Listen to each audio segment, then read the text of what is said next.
Hello and welcome to this episode of Essex by the Sea. I'm Owen Ward, exploring the Essex coast, finding out about the amazing and interesting stories it has to offer.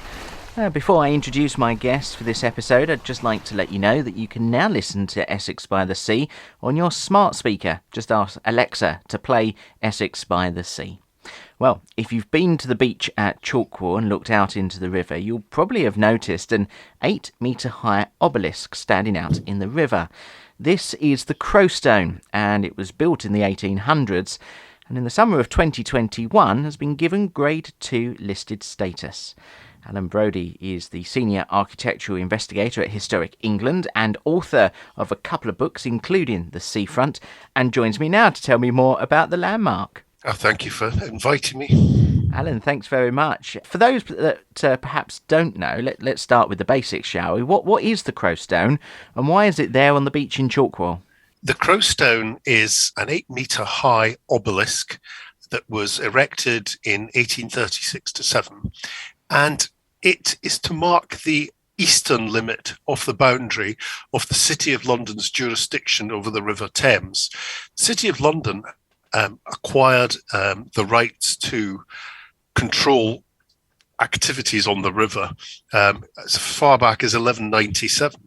And so this allowed them to control fisheries and to levy tolls for sort of landing people and goods. And what happened was that by the 19th century, there was a pressing sort of action by the government to take back control, if you like, away from the City of London of the waterway.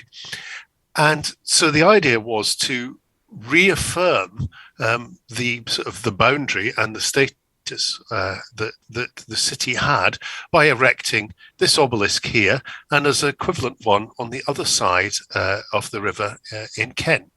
And the one that you see today at Chalkwell actually stood for a long time alongside an earlier stone that had been less prominent, that had been erected in the 18th century. And you can now see that one in Prior Park in Southend. It's been relocated to there. Yeah, we'll come on to that in just a second. But yeah, looking at the sort of map of the estuary, the Crowstone really is at the point where that really starts to widen out and the river becomes the sea, doesn't it? And I guess that's probably why they chose that point and not a bit further out, sort of Southend and Shoebury. Yes, I don't know quite why the boundary was set there in the 12th century, but as you say, I once sailed across the North Sea, and I remember this sort of coming, suddenly you change from it being sea to being river, and it is sort of roughly where you say. So that may well be why that was the limit that was set. And thinking about it, because obviously, the City of London that was responsible for this would have controlled quite a lot of the sort of inland ports, as it were, your Tilbury, Grays at the time, I'm sure, Gravesend over in Kent as well. And I'm sure there's lots of other smaller places on the Kent side of the river as well as on the Essex side that was therefore quite important for taxes, I guess. Yeah, I mean, it was lucrative because, you paid for sort of offloading goods. And so this was a major sort of source of income. And it's no wonder that by the middle of the 19th century, so about 20 years after the Crowstone was erected, the government was looking to take back this very sort of lucrative sort of strand of finance. You mentioned that the stone that's there today replaced an older one. That was much smaller. I guess probably when the tide was in, you might not have actually been able to see it, because when the tide comes in now up against the current obelisk, you can still see it, can't you? Oh, yes. No, it's still very prominent now. But as you say, a lower stone would have been, well, possibly not even broken the surface before. I think it was that one dates from sort of the middle of the 18th century, that one. And so 1836 to 7, they decided to put in this new one because it would be seen at all levels of the tide. Do we know how it's actually got its name? Because it's quite an unusual name, isn't it, really? Yes, I don't know that. It's something I was looking up, and I'm sure there are people who do know that, but it's something that's eluded me so far. I wonder whether it's something to do with crows, perhaps sitting on it, and it's a local thing that they said, oh, that's the Crowstone. That is, I don't know, but of course it's gone on to give its name to a number of things. There's Crowstone Road in Chalkwell, and I know of a old people's residential house that is named after it as well along the seafront. So it very much is a marker in Chalkwell. What does giving it the listing status that it's got mean for that landmark? Well, I suppose there are two elements to listing something. One of the elements is to celebrate a thing, in this case the Crowstone, to celebrate, to highlight to people this is something of historical interest. This is something to be lauded and to be celebrated. The other dimension to listing is, of course, it comes with an element of protection. Once you have a listed building or a listed structure, there's another sort of level of sort of management required, if you want to make alterations or even to remove or demolish something. In the case of a grade 2 building, this would be something that the local authority exclusively would deal with.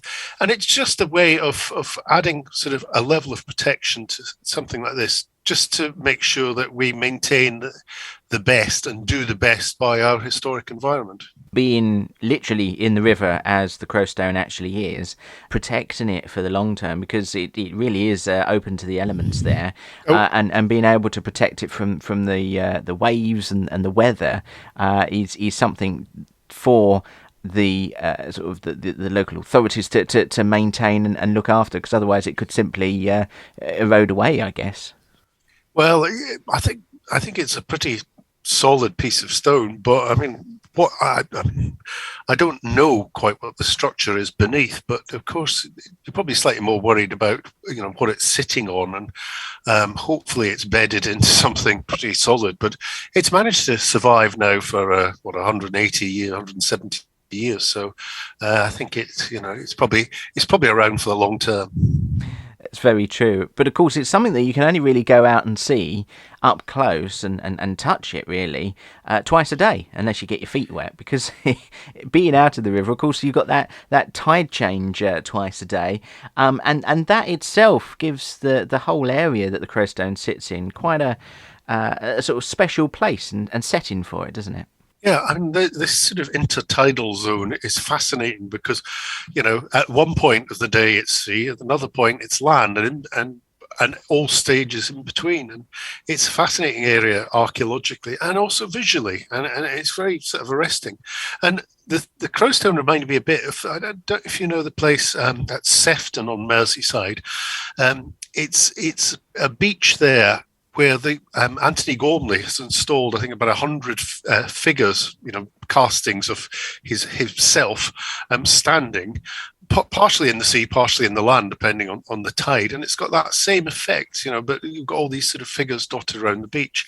And the Crowstone has that feeling. It's got some presence, because of its location in this intertidal zone. Yeah, and there is a noticeable high tide mark where the water comes up the stone as well. Yeah. So when you're standing there at low tide, you really can get a sense of how deep the water is actually at high tide. The Crowstone is one of the places, landmarks, buildings to be listed over the summer. What sort of other seaside places have also been listed? Well, it's a really interesting mixture.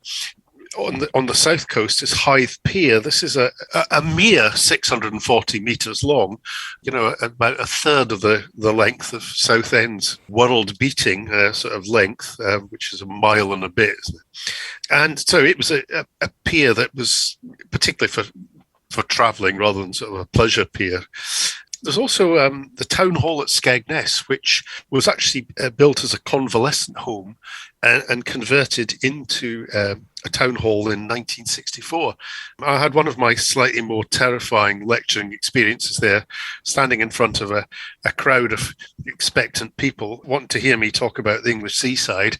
But the gentleman who was bringing the projector and the screen, as it was in those days, was stuck in traffic. So I had to entertain them with no slides for the first 20 minutes, which was quite a challenge. So I've quite sort of warm feelings about that one. On the South Devon coast, there's a thing called the Coronation Boathouse, and it was built and opened in 1937. And what's really interesting about it is that it's a far from modern building. I mean, it looks like it's got a thatch roof. It's got figureheads of ships that sort of hold up the corners of the roof, and it's obviously built in a style to sort of echo kind of Elizabethan or Tudor England. And then there's a couple of new listings at Blackpool. Blackpool is a place that I've actually written a book about and have a great sort of affection for.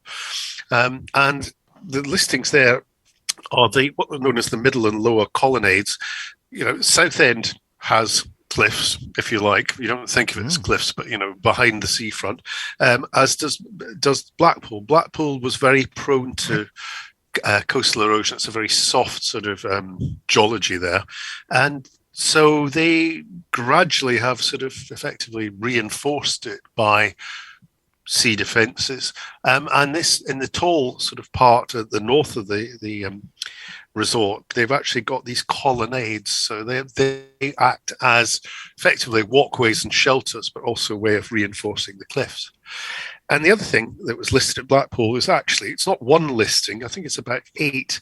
Blackpool has the most amazing collection of seaside shelters, all built right at the beginning of the 20th century. And about 5 of these were listed in the past, and a further 8 have now been listed. And they're really interesting. They're all very similar. You can imagine them just being picked out of a catalogue, but they're very sort of very prominent features on the seafront at Blackpool. So it's a really good mixture, and I say all around the coast, and all sorts of different types of listed structure. And that is what we're finding on Essex by the Sea, is that it is the coastline's so varied. I mean, even just our 350 miles of it here in Essex, we've got the sort of seafronts, the touristy parts like Southend, and then there's the backwaters of Walton, where there's so much wildlife, and sort of right out on the Dengie that's so remote that hardly anyone ever goes there. And I suppose that mix just makes for a whole... Well, it makes your job very interesting, I would imagine. Yeah, well, I'm going to have to just do a couple of quick plugs, if I may, at this point. Got a big shout out for Walton on the Naze, because my brother-in-law's mother owns a house at Walton on the Naze, and so he and my sister-in-law quite often sort of spend time at Walton on the Naze, which I find a really interesting place, very, very interesting. And the other plug I should give is for my book about the seafront, because it's about the seafront of England. So it's everything from the end of the seaside pier up to the first line of buildings. And as you said, it's amazing what's going on in this space. You think of something like a high street, and the high street has got shops, maybe flats above some houses, and a few other things. But on the seafront, you've got entertainment, you've got working facilities, you've got houses, the seafront is often the main transport route through a town. What you don't see on the seafront is that it's also often the place where electricity and phone cables are running. It's where the sewerage system is at work. So while people are sitting there on the seafront, they should look around for these kind of clues, because you can see that it's a really important artery through any sort of seaside resort. And my book on the seafront explores all this sort of stuff and looks at everything from dustbins. At a seaside resort, you need dustbins, because there are lots of people. How do you deal with that? All the way up to how do you sort of, deal with the sewerage that comes, from a town. And so the seafront at every resort has got all these sort of dimensions. And I think the Crowstone is a very good indication that there's more to the seaside resort than just the seaside, if you like. There's a sort of great sort of lots of interesting practical things, but also lots of sort of good history on the seafront. Absolutely, and I'm just thinking, if you were to take a wander along the seafront, sort of from Chalkwell, you could go towards Leigh-on-Sea. You're right alongside the railway line, and before you then come into Oldley, you've got the pubs, yacht clubs. There's then all the sort of small fishing boats that go out to to fish in the estuary there, and the cockle sheds, and sort of the other way, as you say, there's toilets I can think of. There's a bit further along we've got the casino. There's some houses, and even sort of cliff gardens, as you mentioned, the cliffs of Southend. We don't think of them as they're not cliffs like Dover, but they are cliffs nonetheless. And actually, the cliff lift that's there as well before you even get to the pier and all the amusements on the other side. There is quite a lot. Yeah, I mean, I should have mentioned gardens as well, because they're a really sort of important factor. Just letting a bit of nature sort of breathe in what is otherwise, bizarrely, if you think about it, the Seaside Resort is a very urban place, a very urban experience. We don't think of it quite that way because we've got all the sea and the beach, but there's gardens I think are really quite important, just giving you a sort of bit of green space in an otherwise very urban environment. Yes, I'd never really considered that, but it is actually. There's a lot of concrete between Lee and Shoebury-Ness, thinking about it, with all the sea defences as well, but to help stop that erosion, I guess, as well. Absolutely, yeah. Without the sometimes monumental, nay, even occasionally ugly lumps of concrete, seaside resorts would be in trouble, to put it mildly. Definitely.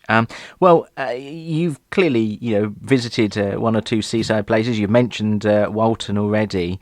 Perhaps for someone who's not visited the Essex coast before, or perhaps does live in Essex but is looking for a good day out, is there one particular place that you would say you definitely got to go there? I have a lot of affection for Southend. I nearly lived in Southend when I was working in London. My wife and I looked at houses in Southend, and in the end, I ended up getting transferred to Wiltshire. So I've still got a lot of affection for Southend, and it was a place my children used to go with their grandmother for sort of nice days out from Ilford to Southend. So I think it's a really interesting place and great history behind it. Fantastic. Allan, we could spend much longer chatting, but time is against us. So thanks ever so much for joining me on this edition of Essex by the Sea. My pleasure, thank you. Don't forget, you can follow Essex by the Sea on social media, and now you can also listen in even more places. Just ask Alexa to play Essex by the Sea. So until next time, thanks very much for listening.